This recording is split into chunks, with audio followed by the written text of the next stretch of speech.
ભાવનગરના મેઘાણી સર્કલ પાસે એસસીજી હોસ્પિટલની નજીક અચાનક વૃક્ષ ધરાશયી થતા ઝાડ પાસે ઉભેલી કાર હ્યુન્ડાઈ ક્રેટાને નુકસાન થવા પામ્યું છે, જ્યારે ત્યાંથી પસાર થતા એક્ટિવા, સ્કૂટર ચાલક અને સાયકલ ચાલક વૃક્ષ નીચે આવી ગયા હતા.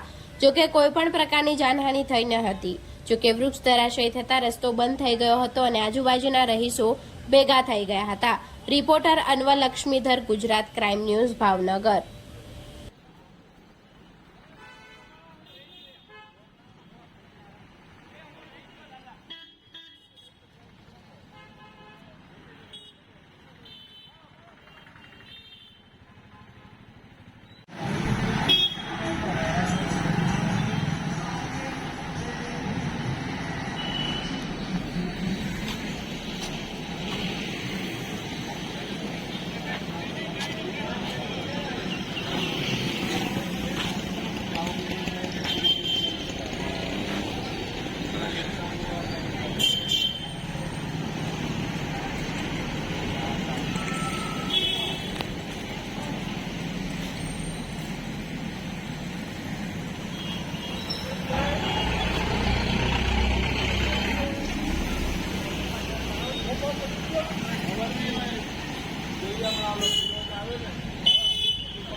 જાઓ